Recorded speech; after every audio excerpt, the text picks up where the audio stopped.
Assalamualaikum warahmatullahi wabarakatuh. A'udzu billahi minasyaitonir rajim. Bismillahirrahmanirrahim. Alhamdulillahirabbil alamin wal aqibatu lil muttaqin.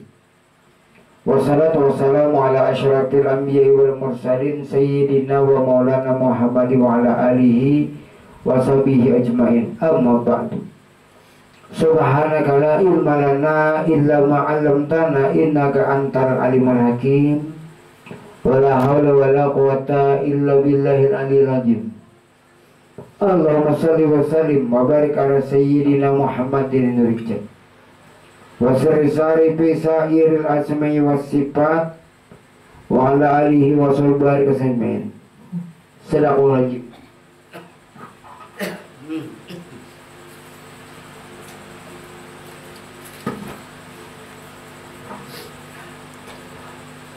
Allah Subhanahu wa ta'ala telah berfirman di dalam Al-Quran Surah Ali Imran ayat 191 yang berbunyi, Alladzina yazkuruna Allaha qiyaman wa qu'udan wa 'ala junubihim wa yatafakkaruna fi khalqis samawati wal ardh.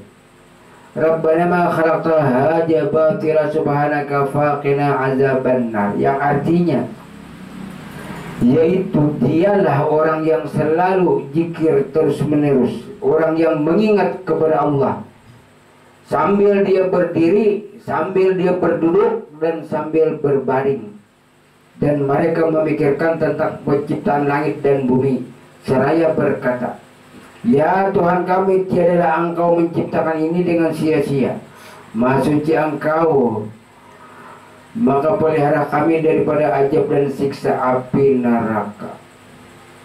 Jadi dia Allah sebenarnya, dialah yang selalu ingat kepada Allah, yang mengingat adalah Allah. Nah, ingatnya Allah. Kalau di dalam hukum syariat kita mengingat Allah. Nah, kalau di dalam hakikat Allah yang mengingat Allah, itu hakikat. Kalau syariat kita mengingat Allah. Jadi sambil berdiri berzikir, sambil berduduk berzikir, sambil berabah berzikir. Dan bayangkan, jadi zikir itu bukan cuma berduduk, bukan cuma di sajadah. Makanya ada orang zikir berdiri, zikir nasid, zikir sakar, sakar rububiyah. Sakarnya artinya mabuk. Sakar rububiyah, zikir sakar, zikir mabuk ketuhanan. Nah, jadi ini Al-Quran tadi telah menjelaskan surah Ali Imran ayat 191. Dialah yang selalu zikir terus menerus. Di waktu berdiri berzikir, di waktu berduduk berzikir, di waktu berbaring juga berzikir. Ada yang dikatakan zikir lidah disebut dengan ucapan la ilaha illallah. Nah, tapi kalau orang hakikat memakai zikir nafas. Kalau syariat la ilaha illallah. Tapi kalau nafas turun naik ke Allah, bagi zikir harusnya kita berdiri, nah berzikir Allah. Kita berduduk tetap berzikir. Kita berabah tetap berzikir. Kita bergulung-gulung tetap berzikir. Nah, itu yang namanya zikir terus menerus. Jadi jangan heran, jangan heboh, jangan bingung kalau ada orang yang berzikir menggoyangkan badannya dengan sekuat-kuatnya. Nah, karena dia lagi sakar, dia lagi mabuk dengan Tuhan. La ilaha illallah, la ilaha illallah, la ilaha illallah. Tidak ada Tuhan selain Allah. Syariat hakikat, aku kenyataan wujud Allah, bukan bakaku Tuhan. Salah. Jangan dipadakan artinya orang marifat bakaku Tuhan. Tidak. Dia cuma menyatakan adanya wujud Allah. Wujud Allah di mana? Amun kadek di batang tubuh kita, kadek di hadapan pasti ada. mulai ujung rambut sampai ke ujung batis, itulah kenyataan wujud Allah, kenyataan sifat Allah, kenyataan asma Allah, kenyataan fi'il af'al kelakuan Allah nampak. Makanya hurufnya alif lam lam ha, Allah. Jadi kalimat Allah itu nampaknya kepada mulai ujung rambut sampai ke ujung batis. Itu kalimat Allah. Namanya alif lam lam ha, orangnya nampaknya kepada ujung rambut sampai ke ujung batis. Tapi jangan salah arti bahwa manusia Tuhan. Salah. Manusia inilah tempat kejahiran nampaknya Allah. Tajali bah nampak. Nah, jadi masing-masing aja lagi memaham. Makanya tadi kan di situ, dialah orang yang selalu salat, dialah orang yang selalu zikir terus menerus. Jadi orang-orang yang zikir sakar itu kan lagi kita heran. Sampainya berdiri, sampainya berduduk, sampainya berabah, sampainya bergulung. Nah, karena dia sudah sakar, sudah karam di dalam lautan ahadiyatullah, karam di dalam lautan wujud jat diri Allah Ta'ala. Nah, kalau artinya orang yang tidak menguasai di bidang zikir, pasti sedikit banyaknya menyalahkan. Padahal zikir ini cuma kita menyatakan adanya Allah, menyatakan nampaknya Allah, bukan mengakui. Benar ya Allah nampaknya wujud diri pian mulai ujung rambut sampai ke ujung batis. Inilah yang dikatakan hamba Allah, hamba yang kenal dengan Allah. Nah itu. Jadi di waktu berdiri, berduduk, berbaring, guring pun berzikir juga lah. Guring pasti berzikir kalau memakai zikir nafas. Kalau guring berzikir lidah tidak bisa. Ini umpamanya la ilaha illallah lidah. Tapi kalau dia tidur tidak bisa lagi berzikir.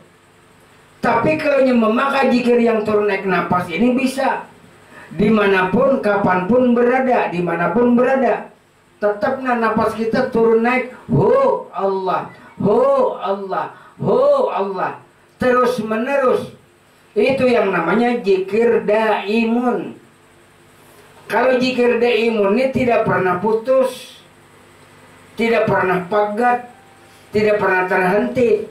Tapi kalau yang zikir lidah, la ilaha illallah, 1000 atau 2000 atau 3000 bisa terhenti dikala kita tidur. Dikala kita sibuk terhenti zikir la ilaha illallah.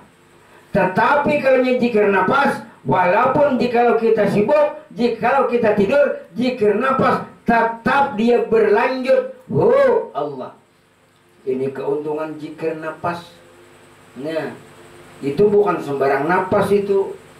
Makanya bila zikir kada tahu itu turun naik itu. Man kharaju nafsun bigairi dzikri ta'ala wal mayyitun misal hayawan dunal bakar wal khinjir. Apabila tidak tahu, nah, tidak tahu, barang siapa tidak tahu keluar masuk pada lubang hidungnya itu tidak tahu bahwa itu zikrullah, maka apabila dia mati karena mati seperti binatang babi khinjir. Banyak yang tidak tahu bahwa turun naik nafas ini dia mengira angin melulu yang keluar, padahal zikrullah. Apa itu zikrullah? Zikir Allah. Makanya kalau abdalul zikri fa'lam annahu la ilaha illallah. Seabdal-abdal yang berzikir, semurni-murni yang berzikir, sebenar-benar yang berzikir itulah zikrullah. Abdalul zikri fa'lam annahu, itu kataku, hu itu aku ya Tuhan. Yang mengata la ilaha illallah itu bukan kamu, tapi hu aku. Nah ini. Jadi karena kita sudah merasakan diri tiada, diri kita tiada dengan adanya wujud Allah. Lalu dengan wujudnya Allah, sifat Allah, asma af'al kelakuannya yang berlaku kepada diri kita. Bahkan diri kita ini sudah lebur. Leburkanlah dirimu, panakanlah dirimu. Di dalam nyatanya wujud Allah lebur. Makanya ujar Tuhan di dalam hadis qudsi, aku nyatakan diriku ini sebagaimana nyataku kepada kamu, nyataku kepada kamu, lihatku kepada matamu, dengarku sifat samaku kepada telingamu. kalamku ada pada mulutmu. Nah, jadi sesuai aja. Kalaunya kita di dalam salat itu wajib berjumpa kepada Allah.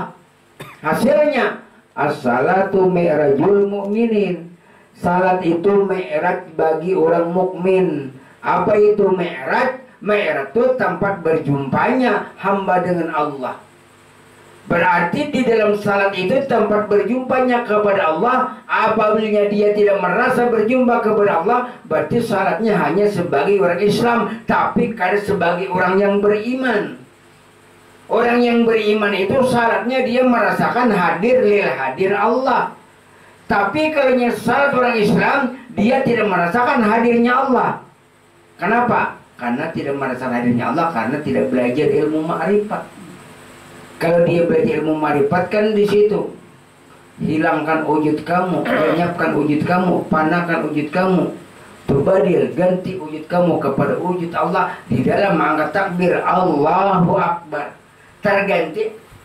Amun saat-saat kita sudah salam, itu sudah hamba kedudukannya. Hamba. Kedudukan sudah salam itu hamba. Kalau yang mengangkat takbir itu Isra, kedudukannya Allah. Nah, kalau salam, hamba. Kalau angkat takbir Allah, hamba Muhammad. Jadi yang ada itu Muhammad dan Allah Ta'ala. Jadi yang ada Muhammad saat-saat dia sudah salam. Angkat takbir Nabi kita berjumpa kepada Allah. Tidak ada Muhammad, Allah yang ada. Allah gaib, Muhammad yang nyata. Nah, jadi di situ antara Allah dan Muhammad itu namanya dua, tapi satu di dalam kenyataannya. Allah ruhun, Muhammadun jasadun. Jadi Allah Ta'ala itu rohnya, Muhammad jasadnya. Muhammad jasadnya, Allah rohnya. Sama lawan kita, awak kita ini hamba, roh itu diri. Nah, jadi hamba jasmani ini tidak bisa berdiri tanpa diri. Diri yang mendirikan kepada jasmani sehingga jasmani dapat berdiri. Dirinya sendiri nampak kepada jasmani, lalu jasmani bisa berdiri karena ada si diri. Nah, itu diri siapa? Diri yang batin rohani. Itu nampangar Muhammad, itulah sifat kenyataan Allah Ta'ala. Nah, jadi di situ kita merahasiakan jadi wujud diri Tuhan tadi. Karena roh ini roh Allah, rahasia. Ujar Tuhan, ya Muhammad, rahasiakan aku ada pada dirimu. Muhammad itu roh. Jadi roh inilah yang bangar Muhammad itu sifat Allah, itu kenyataan Allah. Itu yang berlaku. Di dalam membaca salawat itu yang berlaku. Di dalam berzikir itu yang berlaku. Siapa rohani? Siapa itu rohani? Itulah kenyataan Nur Muhammad. Siapa itu Nur Muhammad? Itulah rahasia daripada zat diri, zat wajibal wujud Allah. Makanya jasmani bergerak, batis bergerak, tangan bergerak, terikat karena hati. Hati berkehendak, terikat kepada napas. Nah, napas turun naik, bergerak karena roh. Roh ini berkehidupan karena terjadi Nur Muhammad. Nur Muhammad nyata karena zat Allah. Zat Allah yang dinyatakan oleh Nur Muhammad. Jadi hukum Nur Muhammad itu kalau sudah meluncur ke batang tubuh muhaddas andaknya. Tapi kalau Nur Muhammad itu bulik kepada nang diri zat hak kadim. Nah, makanya Nur Muhammad itu pedang bermata dua. Yang dikatakan muhaddas itu karena nurnya meluncur kepada batang tubuh, kepada jasmani. Nur Muhammad yang dikatakan kadim karena nur itu bulik kepada yang kadim. Itu yang dibarang kadim. Memang sambatannya Nur Muhammad ya memang muhaddas karena kau dipungkiri. Cuma yang dibadakan kadim itu karena daripada. Nah, daripada yang kadim. Nah, di situ muhaddasnya ke awak. Nur Muhammad kalau ke awak muhaddas, Nur Muhammad kalau ke atas kadim. Makanya pedang bermata dua. Jadi tergantung pemahaman kita. Tidak perlu artinya bakal karasan. Ujar seikung kadim, ujar seikung muhaddas. Muhaddas itu di mana andakannya? Berarti ke batang tubuh bujur. Muhaddas itu kenapa? Karena artinya terbit daripada zat Allah. Berarti ada. Nah, artinya hanyar. Kalau Zat Allah itu memang hakiki, memang kadim, yang lebih kadim. Kalau Nur Muhammad ya memang muhadas. Tapi yang dipadahkan orang marifat kadim itu karena bulik daripada yang kadim. Itu tidak perlu dibahas. Ya memang kadim kalau buliknya. Nah itu. Memang kalau dipadahkan kadim bisa, tapi kadim hidapi atau kadim zamani, kadim yang hanyar. Contoh, nah kayak jasmani Rasulullah, jasad Rasulullah kan masih utuh. Nah berarti itu apa? Kada muhadas, kada hancur, berarti kadim. Kadim apa? Kadim hidapi atau kadim zamani. Tapi kalau kadim hakiki itu cuma zat satu Allah Ta'ala. Ini makanya kadim itu bukan kadim satu aja, kadim hakiki, ada lagi kadim zamani. Nah itu menurut orang kadim mengerti pasti memadakan muhadas, bujur aja karena Bapak itu bujur karena sudah meluncur. Kalau di dalamnya rahasia Nur Muhammad itu dibadakan kadim. Nah jadi oke lah kalau Nur Muhammad muhadas, tapi ke sini ke batang tubuh oke lah Nur Muhammad dibadakan kadim, tapi ke atas buliknya. Nah ini kan Nur Muhammad nih, nah muhadas. Kalau ke jasmani ya memang muhadas, bulik muhadas kepada muhadas, tapi yang muhadas ini bulik kepada yang kadim. Tergantung artinya keyakinan masing-masing. Tidak perlu, tidak boleh kita mengapirkan, sesat menyesatkan. Iya kuat keyakinan kan hawa. Kekuatan keyakinan masing-masing berbeda, yakinnya berbeda, istiqamahnya berbeda. Ilmunya banyak tapi keyakinannya sedikit. Ilmunya sedikit tapi keyakinannya banyak, karena awal.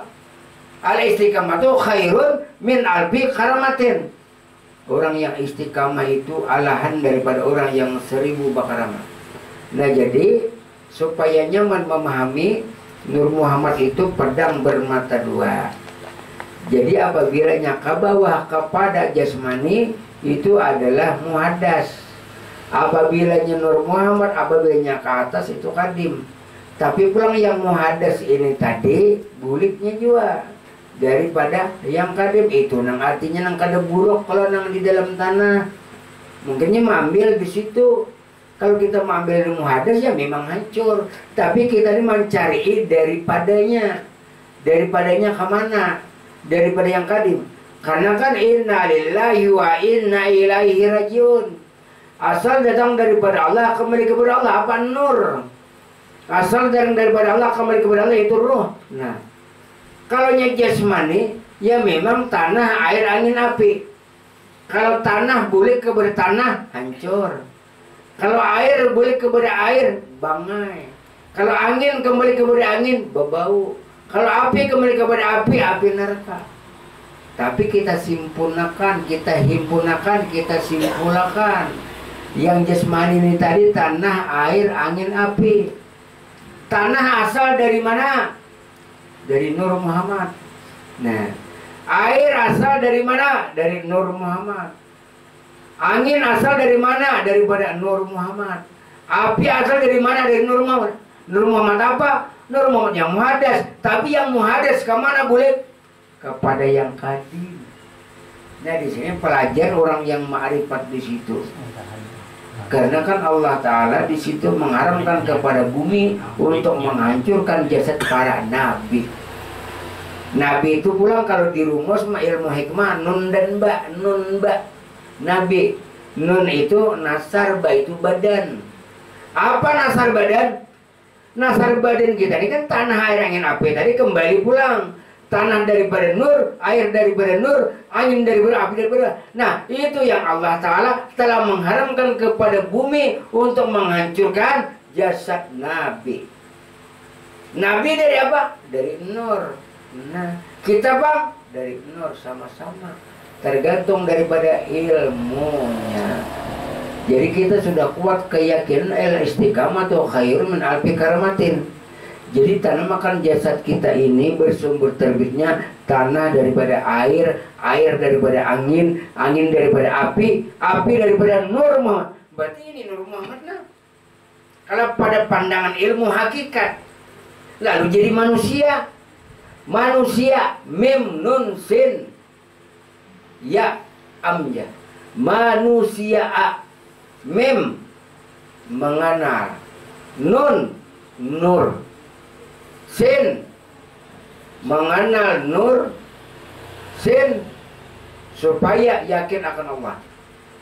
Mengenal nur rahasia Allah supaya yakin akan Allah. Nah, mengenal nur ini kan rahasia Allah supaya yakin akan Allah. Nah, jadi nur ya di sini ya manusia.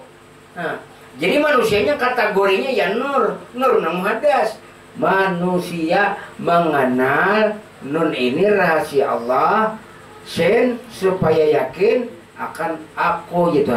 Manusia nah ya di sini nah ini yang dikatakan manusia, tempat menampung, tempat terjadinya rahmat Allah. Nah di situ jadi di sini muhadas dan kadim ke atas ke bawah muhadas. Nah jadi di sinilah artinya orang yang selalu zikir terus. Nah berdiri kita tetap berzikir, ambilan di sini aja nah di napas, berduduk tetap berzikir, berabah kita tetap berzikir. Jadi jangan menyalahkan orang yang berzikir, yang asyik, yang sambil berdiri, yang sambil bergulung-gulung, itu karena dia sakar rububiyah, mabuk ke Tuhan. Jadi tidak boleh kita menyalahkan karena mungkin ini artinya sakar. Nah jadi orang yang sakar ini dia merasakan tajalinya zat Allah. Nah nikmat rasanya la ilaha illallah, la ilaha illallah, la ilaha illallah. Kalau di dalam hadis Rasul, aksiru biqauli la ilaha illallah hatta yaqul bimunya. Perbanyaklah kamu mengata zikir sampai gila. Nah maksud gila ini artinya kada tahu lawan diri kita, diri Allah Ta'ala yang ada. Orang gila itu kada tahu lawan dirinya kan? Siapa ada? Nah itu pemahaman yang pertama. Perbanyaklah kamu berzikir biar aja orang lain mengatakan kamu gila. Gila Allah. Nah kan sampai gila kan? Nah gila ini mabuk la ilah. Jangannya ibaratnya tuh karindangan ya gila cinta karindangan. La ilah illallah, la ilah illallah, la ilah illallah, la ilah illallah, la ilah. Asik di dalam sadar, bukan asik nang kada sadar. Nah karena di sini berisi nang jin bisa merasuk itu karena dia kosong. Dia cuma lidah yang berzikir tapi batinnya kosong. Tapi kalau orang marifat batinnya berisi wujud Allah mengeluar la ilaha illallah. Jalan mana jin memasuki? Jalan matanya lihat Allah. Jalan telinganya sifat sama Allah. Jalan hidung ini napasnya napas Allah. Jalan mulut ini kalam Allah. Jalan mana? Tidak bisa jin memasuki karena sudah la maujuda bihaqi illallah. Tidak ada yang sebenar-benarnya mewujud, hanya wujud Allah. Makanya zikir baisi itu di dalamnya ini la maujuda bihaqi illallah, berjahir kepada lidah. Jadi dalamnya lillahi ta'ala dan mengeluar kepada lidah lillahi ta'ala. Jadi kada lagi diri kita. Jadi jin tidak akan bisa masuk karena taharat Allah Ta'ala daripada jin. Wallahu a'lam. Al-Fatihah.